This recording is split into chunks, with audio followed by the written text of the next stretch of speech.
Mark took the radio and called the command post. Gunny answered. Mark, David was attacked by a pack of dogs. Lisa and Doc are on their way over right now. I'm sending another squad in my truck to relieve you. As soon as they get here, come back here. Lisa and the Doc should be back with David by then. How bad is it, Gunny? I don't know, Karate Man, but we've got all got our fingers crossed.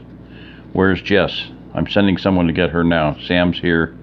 She's already at the clinic waiting on Dave. The old man said. Okay, I'll see you in a minute. Out, Mark said calmly. All of a sudden, all the problems that he'd been worrying about seemed trivial. Mark breathed a prayer for his son. He knew wild dogs could be very dangerous. As Mark thought about it, he realized there must be thousands of dogs whose owners could no longer feed them. Just what we need, he thought, another threat to worry about.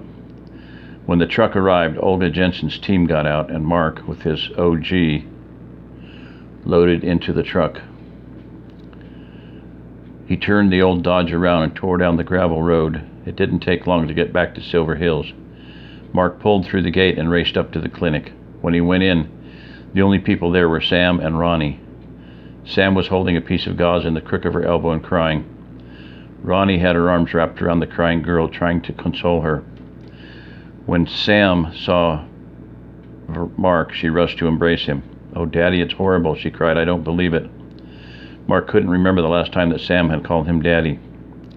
He shushed her as he wrapped his arms around her. She seemed so small. It's okay, baby. He'll be all right. He's a tough cookie. He squeezed her tight. What happened to your arm? Lisa had me donate some blood for David. She started it before she left and told Ronnie to unhook it when the bag got full. She said that way she'd have some for him when he got back, just in case he needs it. Good thinking, Ronnie. I'm the same type as David, too. Do you think you can get me started? I really don't know how to stick a vein, Mr. Turner. I can get all of the stuff out, so you'll be ready to go when Lisa gets back, though. I thought you were a medical student. I am, but I was just starting my second year. You don't learn how to do procedures until the third year, she explained. Mark nodded his head. Then yes, please get all the stuff ready. He made his way out to the garage where the command post was. It was packed with people. They all moved out of Mark's way, and he walked up to Gunny, who had the radio in his hand. Before Mark could say anything, Gunny spoke. Lisa and the Doc are still at OP3. Jess is already on her way back. How is he? I don't know, Gunny stated. Victor just radioed in a minute ago and said they're still working on him. He did say that David is conscious. I guess that's good, Mark said flatly. A minute later, Jess came roaring up in Jim's truck. Where is he? She demanded, almost in tears. He's still at the observation post, Mark explained. Lisa and Doc Vasquez are working on him there. Then why are we standing here? She shouted. Let's go. Mark looked over at Gunny, and the old man spoke into the radio. Victor, what's the situation? A hiss came over the handheld, followed by Victor's voice. They're loading him up in the truck right now. I'm sending Tony with them. He got a few bites, too. Nothing serious, but they need to be dressed. Roger that, Vic. Do you want me to send someone to relieve you? No, I'm fine. I can watch it for a while. I'll check back with you in a while. Gunny signed off. Then he looked at Jess. They'll be here in a couple of minutes. Jess paced back and forth in the main room of the clinic. Mark wanted to try to calm her down by pulling her to him and hugging her, but he realized she needed to work off the nervous energy. After what seemed like 2 eternities, the truck pulled up to the clinic. When the tailgate was lowered and David was pulled out of the back of the truck by a couple of the men, Jess screamed and buried her face into Mark's chest. The boy was covered in blood and lifeless. Lisa sat on the tailgate and then let her long legs reach down to the ground. It looks a lot worse than it is, she told her friend. He only has one bad injury on his arm.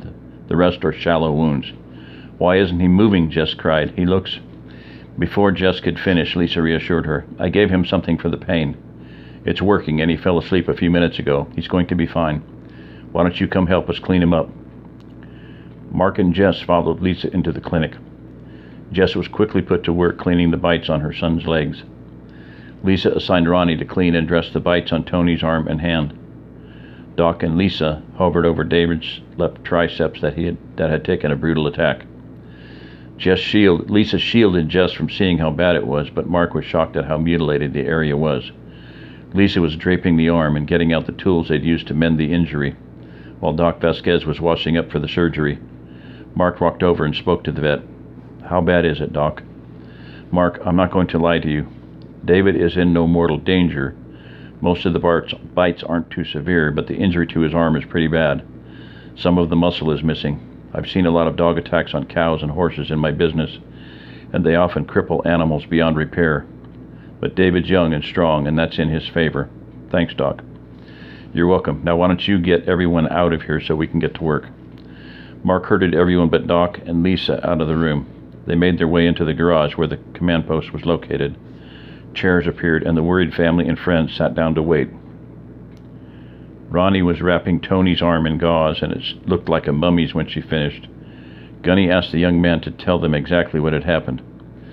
Victor was on watch, and David and I decided to cook up some breakfast. He was frying up some Spam, and I was cracking eggs into a bowl when the dogs just came out of nowhere. There were 8 or 10 of them. The biggest one jumped on David. His head looked like a bear's. Some of the others attacked Dave too, and 3 or 4 charged me. I managed to get my shotgun up, and I killed one before the others got my arm and knocked the gun out of my hands. I started punching them and trying to knock them off me. I could see David, and he was just rolled up in a ball trying to protect himself.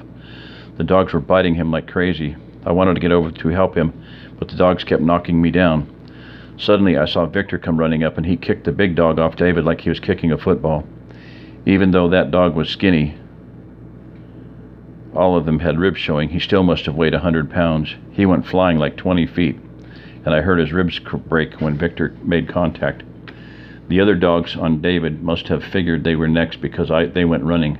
Victor ran over to me and cracked the skull of the biggest dog attacking me with the butt of his rifle. He killed it with one hit.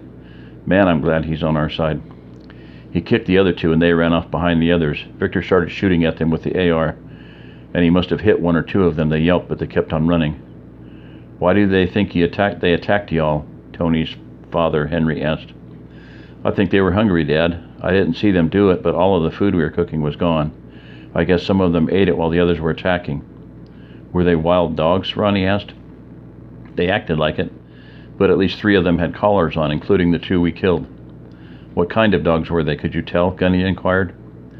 The one I shot was some kind of mutt. The big one that attacked Dave was mostly Rottweiler, I think. The one Vic cracked over the head was a German Shepherd, and the only other one I recognized was one of the smaller dogs. He was a beagle about this big. Tony held his good hand about 15 inches off the floor. The others I couldn't tell. It all happened so fast. Mark didn't like this. It had now been almost 9 weeks since the burst. Many people probably couldn't care for their pets and had turned them loose. Others may have left them behind when they reported to the shelters or left the city. There was no telling how many hungry dogs there might be roaming the countryside. They'd have to be very careful when they were out. They also needed to stop everyone at the OPs from cooking. Before Mark could say anything to Gunny about that, the old man was on the radio telling all of the posts that cooking was now a big no-no.